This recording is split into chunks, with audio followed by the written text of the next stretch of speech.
She posted, "Protect your energy, even if it means walking away from people you love," right after ending our relationship through text message. I didn't reply or ask questions. Months later, she deleted the post after realizing the peace she wanted felt a lot more like loneliness than freedom. "I need space to heal." That's all she sent. No call, no warning. Just a text at 11:47 p.m. on a Tuesday, and then silence. I read it 3 times. Not because I didn't understand the words. Because I couldn't believe that 4 years ended in 9 characters. And then, less than an hour later, she posted it. That quote. The one with the crescent moon emoji. "Protect your energy, even if it means walking away from people you love." I saw it. I didn't reply. I didn't comment. I didn't even like it. I just closed the app, put my phone face down on the nightstand, and stared at the ceiling until 3 a.m. I didn't realize it then, but that was the last moment I was ever going to lose sleep over Mallory. If you enjoy real stories like this, subscribe, because what happened next changed everything for me. We were 26, together for 4 years, living in different apartments in the same city, her in Williamsburg, me closer to Midtown, but close enough that it never felt like distance mattered. Until suddenly it did, and I should have seen it coming. Looking back now, there were signs everywhere. Small ones. The kind that are easy to miss when you're in the middle of something you've spent years building. But I'll get to that. I met Mallory at a rooftop party in late September. One of those evenings where the Manhattan skyline looked like someone had lit it on fire, all orange and gold and impossible, and she was standing near the edge with a drink in her hand, not talking to anyone. She wasn't trying to be mysterious. She just looked like someone who had things going on inside her head that were more interesting than whatever conversation was happening around her. I walked over. She didn't immediately smile. She looked at me first, actually looked, and then said, "You're going to ask me what I do for work, aren't you?" I said, "I was actually going to ask if the skyline ever gets old for you." She paused, then smiled. And that was it. That was all it took. We talked for 3 hours that night. She was a graphic designer with a freelance client list she'd spent 2 years building from scratch. Sharp, self-sufficient, creative in the way where she saw the world differently than most people, noticed colors, textures, meaning in things that others walked past without a second glance. I was working in project management at the time, which I always described as organized chaos, and she laughed at that and said it sounded like a personality trait more than a job. She wasn't wrong. We exchanged numbers that night. She texted first. Not the same night, the next morning. Just, "Still thinking about what you said about the skyline." And I thought, this one's different. And for a long time, she was. The first 2 years were good. Really good. The kind of relationship where you stop noticing how much you've built because you're too busy living inside it. We had routines that felt effortless. Saturday mornings at the farmer's market. Long walks across the Brooklyn Bridge when one of us needed to decompress. Late-night diner runs after her deadlines when she'd finally close her laptop and look at me like I was the first real thing she'd seen all day. She called me her reset button. I thought that was a compliment. I held on to that. I shouldn't have. Because somewhere around year 3, something shifted. I couldn't name it right away. It was more of a feeling. The way a room feels different before a storm, even though the sky still looks clear. She started posting more. Not pictures of us. That wasn't new. Mallory had always kept our relationship mostly off her social media, and I respected that. But the content changed. It went from her design work, her coffee, her city walks, to quotes. Quotes about growth. Quotes about knowing your worth. Quotes about people who drain your energy without meaning to. I noticed. I didn't say anything. Maybe I should have. But I told myself it was just a phase, a creative shift, a mood, something she was processing that didn't necessarily have anything to do with me. That was the first mistake. It was around that time that she started bringing up a guy named Brantley. Casually at first. Brantley from my yoga class said something interesting today. Brantley recommended this documentary. You should watch it. I ran into Brantley at the coffee shop. We ended up talking for 2 hours. He just gets certain things, you know? I said, "What things?" She said, "Just the importance of protecting your mental space. Not letting the noise in." I let that sit for a second, then said, "Do you feel like I let noise in?" She looked at me, then looked away, and said, "I didn't say that." But she didn't say no either. That should have been the moment. That should have been when I asked the harder questions. But I didn't. I let it pass. And she kept mentioning Brantley. Not constantly, but enough. The way you mention someone when you want the other person to ask about them, but you also want plausible deniability if they do. About 6 months before the breakup text, we had what I still consider the most honest fight of our entire relationship. We'd been out for dinner, a place she'd been wanting to try in the West Village, and she'd been quiet most of the night. Not sad quiet, thoughtful quiet. The kind that feels like a door that's almost closed. On the walk back to her apartment, I finally said, "Talk to me. What's going on in there?" She said, "I've been thinking about what I want." I said, "Okay, what do you want?" Long pause.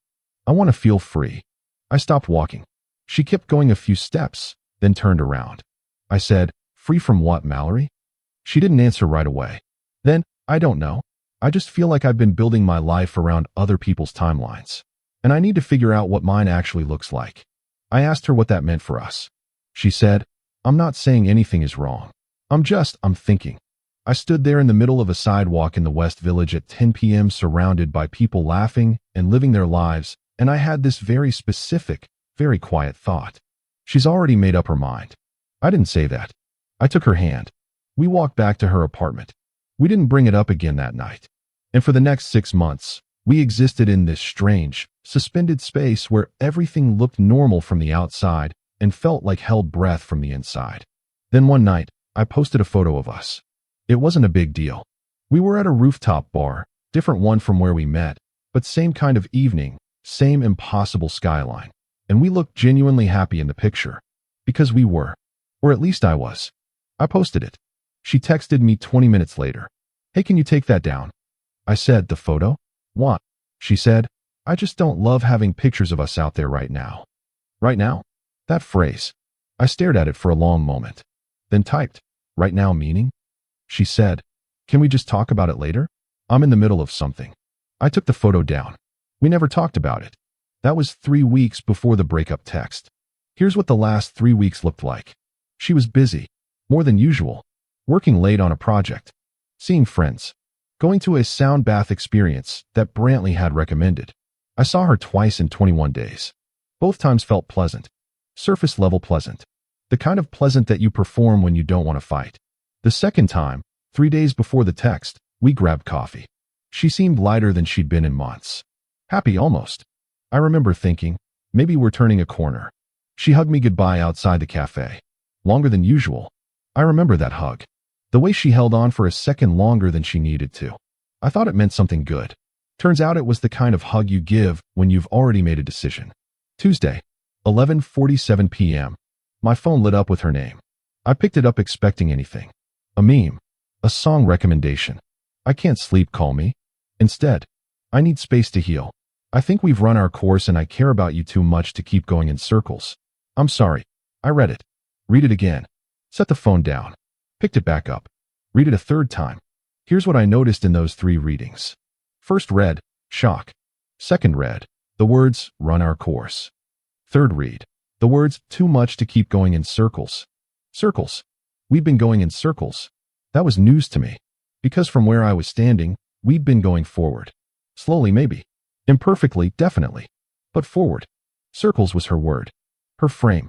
Her way of narrating something that I had apparently been living differently than she had. I thought about typing back. I thought about calling. I thought about a dozen things to say, some of them calm, some of them not. And then I thought, no, not because I didn't have things to say, but because I realized, sitting there at 11:47 p.m. with my apartment quiet and the city doing its thing outside the window, that anything I said in that moment would be for me, not for her. And she had already decided. The hug told me. The coffee told me. The 3 weeks of pleasant but distant told me. The photo she made me take down told me. I just hadn't been listening. So I put the phone face down. And that's when I saw it. Not the text. Her story. I don't know what made me check. Some part of me. The part that wasn't ready to accept the clean, tidy version of what just happened.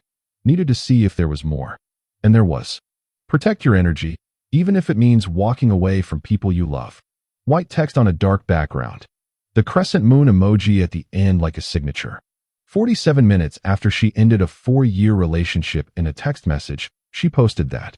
I stared at it for a long time. And here's the thing. Here's the thing that people don't tell you about moments like this. It wasn't the breakup that hurt the most in that moment. It was the framing. Because that post, that quote, that aesthetic, that moon emoji turned what happened into a narrative. Her narrative. One where she was the person bravely protecting her peace. One where I was, by implication, something she needed to be protected from. I was the energy she needed to guard against. I was the person loving had become a burden. That's what that post said without saying it. And she posted it before I'd even had a chance to respond to the text. Before the night was even over. I sat with that for a while. Then I put the phone down. I didn't reply to the text. I didn't comment on the post. I didn't call. I didn't reach out through anyone mutual. I just stopped. Cold. Complete. And I'll be honest with you. That silence. That decision to go completely quiet. It wasn't strategic. It wasn't some calculated move. It was the only thing I had left that was entirely mine. She had ended it. She had framed it. She had posted the quote. The one thing she could not do was control my response. So my response was nothing. The first 2 weeks were hard. I won't pretend they weren't. There's a specific kind of loneliness that comes after a long relationship ends. Not the loud, dramatic kind of pain, but the quiet kind. The kind where you reach for your phone to tell someone something funny, and then remember.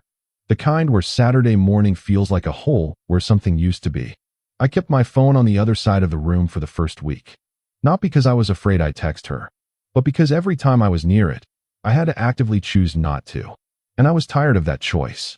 I talked to Tucker, my best friend since college, the kind of person who tells you what you need to hear without making it a lecture. I told him the whole thing. The text, the post, the moon emoji. He was quiet for a second and then said, "Did you say anything back?" I said no. He said, "Good." I said, "Is it?" He said, "She ended 4 years with a text message and then made herself the main character of a healing journey before you even had time to process it.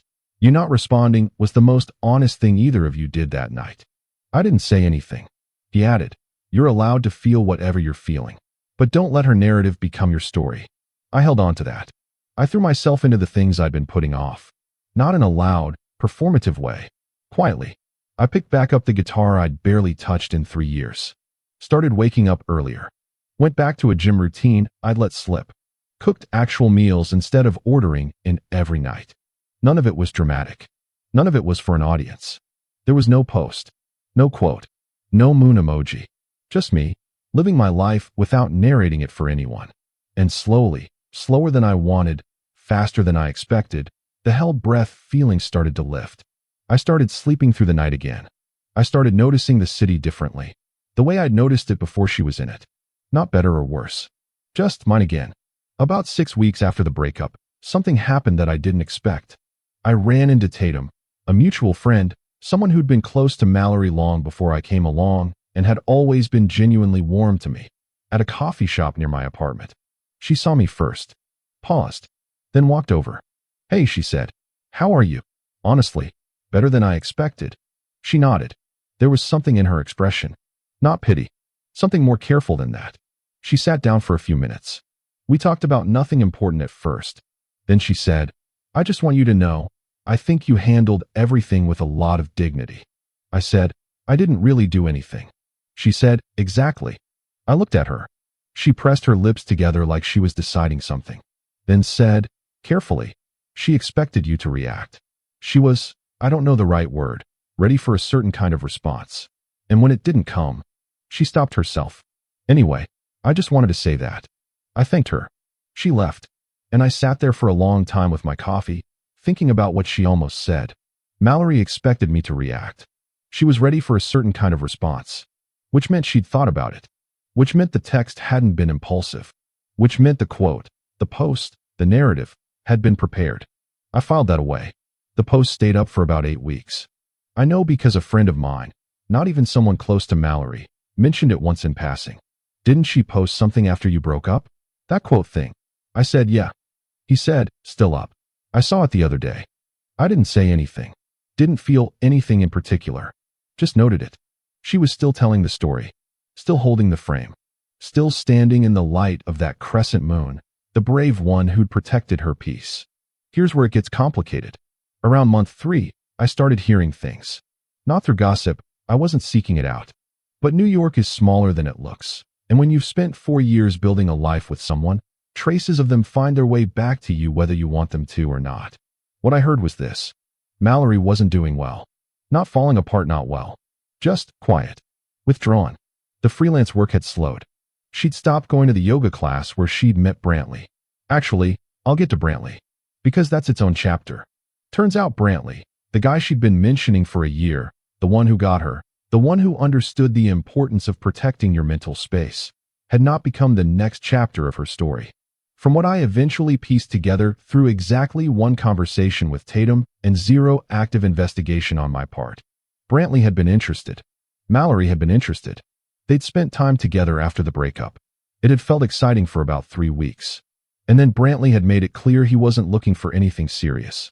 He was very much about protecting his own energy.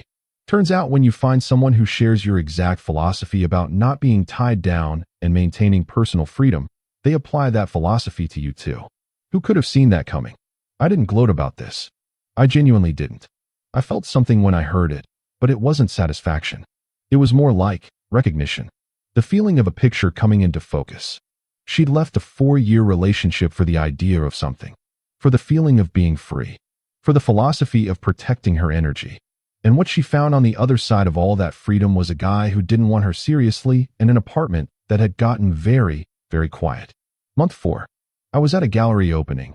A friend of mine had a few pieces in it. Nothing major, just a good excuse to get out on a Thursday night. I was looking at a large, abstract piece, the kind that takes over a whole wall, when I felt someone next to me. I turned. Mallory. Of all the galleries in all of Manhattan. She looked good. That's the honest truth. She'd cut her hair slightly shorter. She was wearing the kind of outfit she always put together effortlessly, the thing I'd always admired about her, the way she made getting dressed look like a form of expression instead of a task. But her eyes looked tired. Not sad. Not broken. Just tired. Hey, she said. Hey. She looked at the painting. I looked at the painting. For a minute, neither of us said anything. Then she said, "You look good. You too." Another silence. Then, "I didn't expect to see you here." Same. She smiled slightly. The kind of smile that carries too much weight to really qualify as one. She said, "How are you?" And here's the thing, she actually wanted to know. I could tell. This wasn't small talk. She was looking at me the way you look at someone when you need the answer to matter. I said, "I'm good. Really good, actually." She nodded. A small nod. Something moved behind her eyes. Then she said quietly, "I'm glad." We stood there for another minute. Then I said, "Take care of yourself, Mallory."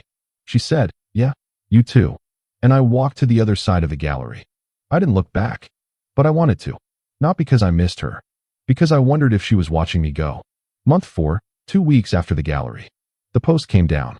I didn't see it happen. I only know because Dean, another friend, someone who had a running commentary on everything, texted me out of nowhere. LOL, she deleted that quote post. I said, "What quote post?" He sent back a laughing emoji that I didn't respond to. And then I just sat with it. She deleted the post. The one about protecting your energy. The one with the moon emoji. The one she put up 47 minutes after sending me 9 words that ended 4 years. I thought about why. Maybe she was cleaning up her profile. Maybe the algorithm had buried it, and she didn't see the point. Maybe she was in a different headspace, and the quote no longer resonated. Or maybe, and I think this is the one I believe, maybe she'd been looking at it for 4 months, and it no longer meant what she thought it meant. Protect your energy. Walk away from people you love. She'd done that. She'd protected her energy. She'd walked away.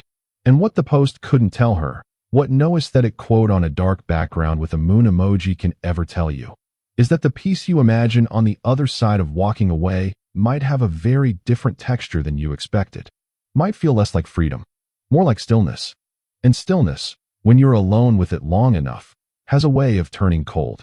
I don't know what Mallory is doing now. We don't talk. I don't check her page. I don't ask Tatum. I don't need to. Because here's the thing I came to understand somewhere between month 3 and month 5 of all of this. Her story was never really about me. It was about her. The post, the narrative, the healing journey she performed publicly while I went quiet. None of it was actually a commentary on who I was. It was her way of managing a decision she had to make but wasn't entirely sure about. People don't post quotes about protecting their energy because they're at peace. They post them because they need the words to be true. Because if enough people double tap it, maybe the feeling follows.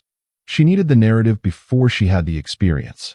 And I think, somewhere around month 4, the experience caught up with the narrative. And they didn't match. I held no bitterness over it. Not because I'm some enlightened person who processed everything perfectly, but because bitterness is expensive. And I had spent too much of the relationship quietly absorbing costs that were never acknowledged. I wasn't going to keep paying after it was over. Tucker and I went to a Knicks game in January. This was about 5 months after everything. Halftime. Terrible nachos. He said, "You good?" Like actually. I said, "Yeah, I think I actually am." He said, "She reached out to me, a few weeks ago." I looked at him. He held up a hand. I didn't respond with anything useful. Just acknowledged her message, and that was it. "I'm telling you because I think you should know."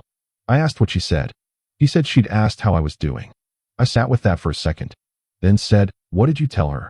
He said, "That you seemed good." I nodded, turned back to the court. The second half started, and I thought, she asked about me. Not to get back together. Not to explain herself. Just wanted to know if I was okay. And I didn't know what to do with that exactly. So I just watched the game. Here is the part one want to get right. Because I've told this story, in my head, mostly, occasionally to people like Tucker and Dean, and there's always a version of it that sounds like I won something. Like I was the patient one who waited it out while she made a mistake. Like the whole thing was a test, and I passed, and she failed. That's not how I see it. The truth is more complicated and less cinematic. The truth is, we stopped being right for each other somewhere in year 3, and neither of us handled that well. I didn't handle it well because I saw the signs and kept choosing the comfortable version of not knowing. She didn't handle it well because she built an exit long before she used it, and when she finally did, she needed the narrative more than she needed the conversation. We were both scared. We were both trying to protect ourselves from something. The difference is just in how we went about it. Mine was silence. Hers was a moon emoji. Neither is especially noble. But here's what I know. I didn't make her wrong to be happy I'd gotten through it. I didn't perform anything. I didn't post a quote about knowing your worth at midnight. I didn't need the external validation of 47 double taps to make my decision feel real. I just went quiet. I lived my life. I let her live hers. And at some point, I'm not sure exactly when, I stopped waiting to feel free and just was. The last thing I'll say is this.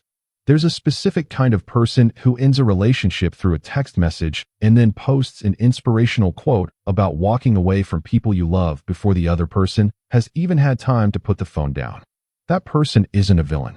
That person isn't even selfish, exactly. That person is just someone who needed the story to be bigger than the moment. Someone who needed the meaning attached before the experience had time to settle. I understand it. I genuinely do.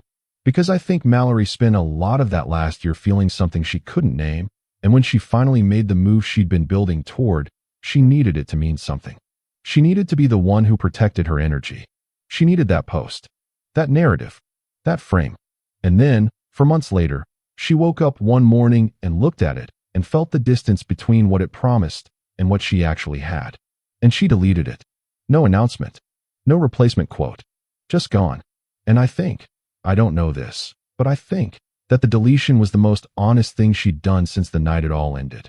Not because it meant she regretted leaving, but because it meant she'd stopped needing the performance. Maybe that's growth. Maybe that's just what happens when the novelty of freedom bumps up against the reality of starting over. Either way, it wasn't my story anymore. It was hers. And mine was already somewhere else entirely. I went back to that rooftop once. Not the one from the gallery. The first one, where we met. Same kind of evening. September again. Manhattan doing that thing it does in September, where the light hits everything at an angle that makes it look like the city knows it's being watched and decided to perform. I stood near the edge with a drink in my hand and looked at the skyline. And I thought about what she'd said the first night. "You're going to ask me what I do for work, aren't you?" And what I'd said back. I was going to ask if the skyline ever gets old for you. And I thought, it doesn't. The skyline doesn't get old. It just changes depending on where you're standing. She protected her energy. She walked away from someone she loved. She posted the quote. She got the double taps. She felt the freedom. And then the freedom got very quiet. And quiet, it turned out, looked a lot like the thing she'd walked toward, and felt a lot like the thing she'd walked away from. Just without someone to notice the skyline with.